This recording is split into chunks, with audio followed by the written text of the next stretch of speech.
રાજકોટની વિજયાબેન ભંડેરીએ પત્રકારો સામે આપ્યું નિવેદન. પુત્રવધુએ ઢોરમાર માર્યો, ઘર છોડવાની ફરજ પડી. ઘટનાના પગલે વિજયાબેનને પુત્રે ઘરે પાછા લાવ્યા. વહીવટી અધિકારીઓની હાજરીમાં પુત્રવધુએ માફી માંગી. પરિસ્થિતિ બધી હવે સારી છે, હવે કાંઈ છે નહીં, બધું પતી ગયું. સવારે સાહેબ આવ્યા હતા મોટા, બધું પતાવી દીધું, પતી ગયું. હવે હવે માની ગયા, મને કાંઈ હવે વાંધો નથી. એને જે બનાવ બન્યો એની ભૂલ થઈ ગઈ, એટલે એને બનાવ બનાવ્યો. એને માફી માગી અને એને શાંતિ માગી લીધી. હવે એને એમ કીધું કે અમને કોઈ વાંધો નથી, ભલે અમારા ભેગા રહ્યા, હવે આવું નહીં થાય. જો ભાઈ, આ તો રાજુ છે બરોબર. અત્યારે તો મને કાંઈ તકલીફ નથી, ટાઈમો ટાઈમ ખાવા મળે છે અત્યારે.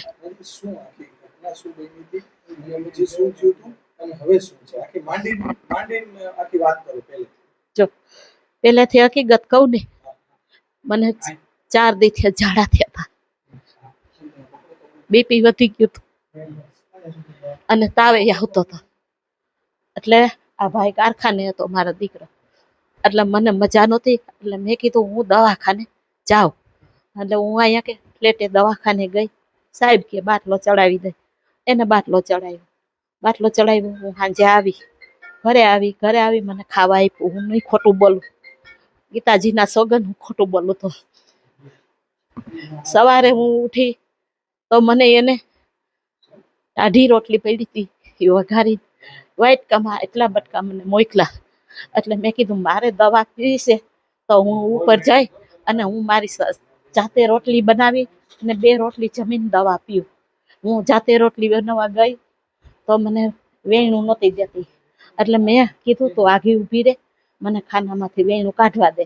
એટલે મેં વેણું કાઢ્યું એટલે મારા હાથમાંથી વેણું આસકી અને મને મંડી મારવા મંડી. મને કે તું અહીંથી વહી જા, મારે તારું મોઢું નથી જોવું. આ દીકરો સવારે હતો, મારે તારું મોઢું નથી જોવું, તું અહીંથી વહી જા. તારા કારણે અને તારા લીધેથી મારા ઘરવાળાનું એક્સિડન્ટ થયું. અને મને ગેરશબ્દ બોલતી હતી, બહુ જ અતિશય ગેરશબ્દ બોલતી હતી. તો મને ખાર ચડ્યો. મને કે તું ભાઈ જ જા, તું અહીંથી નીકળી જા. એટલે હું મારા જાતે કપડાં મારા ધોઈ અને હું નીકળી ગઈ. પછી હું દવાખાને ગઈ, પાટો બંધાયો. હાથે મને માર માર્યો, બહુ જ મન માર માર્યો. ઢોર મારે ને એમ મને માર માર્યો. માજી, તમે દીકરાને આવડા ઉછેરીને મોટા કર્યા, આનું તમને આ કેવું લાગે? મને તો લાગે છે, પણ હું કોઈને દુઃખ દેવા માંગતી નથી. પછી હું ફ્લેટે ગઈ. હું ફ્લેટે હારી વાર ઊભી રહી, રિક્ષામાં બેઠી, હું રોતી હતી. રિક્ષાવાળા મને લઈ ગયો, મારી પાસેથી ભાડું ના લીધું. હું હાસું બોલીશ, ખોટું બોલીશ નહીં. અને હું વહી ગઈ, પુલ નીચે બેઠી હતી. પછી ભાઈ આવ્યા, એ આ જ ભાઈ હતા.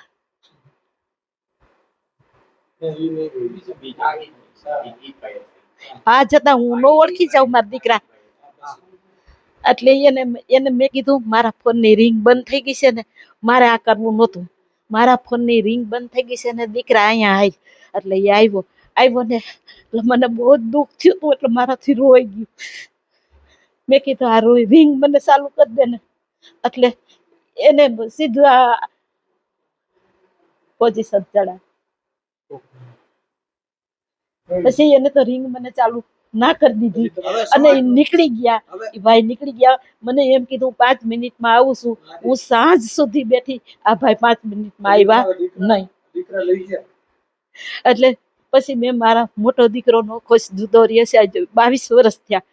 એને મેં ફોન કર્યો. એ કે તમે ક્યાં છો? મેં કીધું હું જ્યાં હોઉં ત્યાં, મારે આવવું નથી અને તમે મને તેડવા આવતા નહીં. મારે હવે ઘરે આવવું નથી. મારી માથે આવા જુલમ 9 વર્ષ ત્યાં કરો છો તમે, એટલે હવે મારે નથી આવવું. હું આશ્રમમાં વહી જાઉં. મને આશરો જડે તોય ભલે, ના જડે તોય ભલે. મારે 2 ઓપ્શન છે.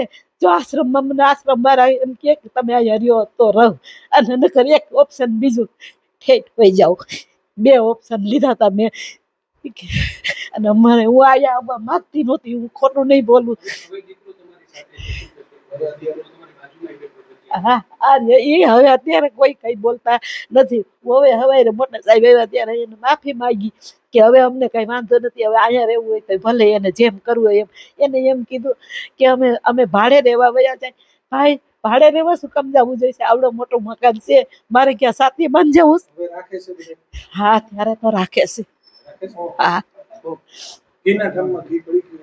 હા બસ એટલે મારે ક્યાં મને આ સમાજ શું વાતો કરે કે ડોસીએ દીકરાને કાઢી મૂક્યો. સમાજ વાત કરે ને એવી સમાજમાં વાત થાય ને આપણી. એટલે મેં ના પાડી, ભાડે રહેવા નથી જવું. સંજયભાઈ. સંજયભાઈ, જે આખો એક વિડિયો તમારા મૂવીનો વાયરલ થયો છે, હવે શું પરિસ્થિતિ ને શું આખી ઘટના? એ તો જે થયો છે એ બરોબર સાચું છે, પણ હવે કાંઈ પરિસ્થિતિ નથી. અમારા ઘરનાએ પણ માફી માંગી લીધી બા પાસે, અને પેલાય પણ બહુ સારી રીતે જ રાખતા હતા. પણ આ શું છે કે કોઈ કારણોસર મગજ તપી જવાની હિસાબે આ ઘટના બનેલી, પણ એની અમને બહુ દુઃખ છે. અને હવે કાંઈ વાંધો છે નહીં, જે બાની તમે પૂછી લીધું છે, અને હવે વ્યવસ્થિત રહે છે. આમ તો તમે ક્યારના અડધી પોણી કલાકથી આવ્યા છો, તમે જોયું કે કાંઈ હતું નહીં, બાય નીચે શાંતિથી સૂતા હતા એમ. હવે એને સાચો છો તમે, સારી રીતે શું કહેશો? હા. આ વિડિયો વાયરલ થયો છે, સમાજ માટે પણ આ એક બહુ ખરાબ કહેવાય એટલા માટે. હા, એને તો સાચવતા જ હતા અને સાચવશું. અમારી માં છે તો અમે સાચવશું ને. શું કહેશો? નાનપણથી ઉછેરીને આ માગીને આટલું ભોગવવું પડે એ કેટલું યોગ્ય તમારા એ વાત તમારી સાચી કે મારી માં છે, નાનપણથી એને ખૂબ મહેનત કરીને મને મોટો કર્યો છે. પણ જે બનાવ બની ગયો છે, થૂકેલું તો ચખાતું તો નથી પાછું. થઈ ગયું એ તો થઈ ગયું, એનો અમને પણ અફસોસ છે, પણ હવે એવું નહીં થાય એની અમે એમને ખાતરી આપી છે. ઓકે.